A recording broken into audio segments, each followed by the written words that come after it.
कहानी का शीर्षक अधूरी सुबह। एक ठंडी सर्दी की सुबह थी। खिड़की से हल्की रोशनी अंदर आ रही थी और कमरे में एक शांत सी गर्माहट फैली हुई थी। रजाई के अंदर श्रेया और आर्यन एक दूसरे के करीब सो रहे थे। श्रेया का सिर आर्यन के सीने पर टिका हुआ था और आर्यन का हाथ उसे कसकर थामे हुए था, जैसे उसे कभी खोने नहीं देना चाहता हो। दोनों की सांसें एक ताल में चल रही थीं।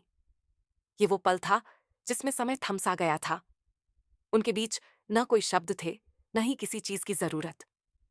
ये प्यार का वो एहसास था जो बिना बोले ही सब कुछ कह देता है।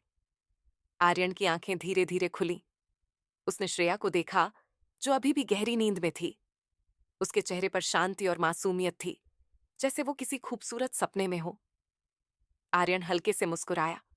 उसने सोचा, क्या जिंदगी का हर दिन ऐसा ही नहीं हो सकता? पर इस शांत सुबह के पीछे एक गहरी कहानी छिपी थी। कुछ महीने पहले आर्यन और श्रेया पहली बार एक कैफे में मिले थे। श्रेया का खुला स्वभाव और आर्यन की गहरी बातें उन्हें धीरे धीरे करीब ले आईं।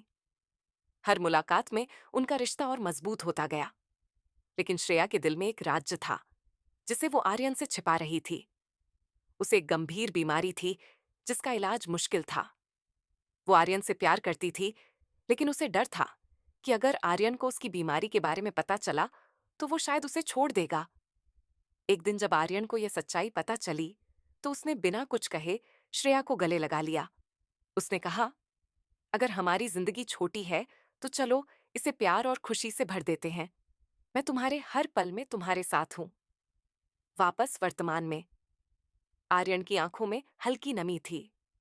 उसने श्रेया को कसकर अपनी बाहों में भर लिया, जैसे वो उस पल को कभी खत्म नहीं होने देना चाहता हो।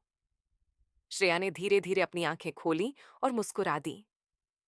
आर्यन ने कहा, तुमने मेरी जिंदगी को एक कहानी बना दिया है श्रेया। श्रेया ने जवाब दिया, और तुमने उस कहानी को खूबसूरत अंत दिया। कमरे में सूरज की किरणें फैल चुकी थीं।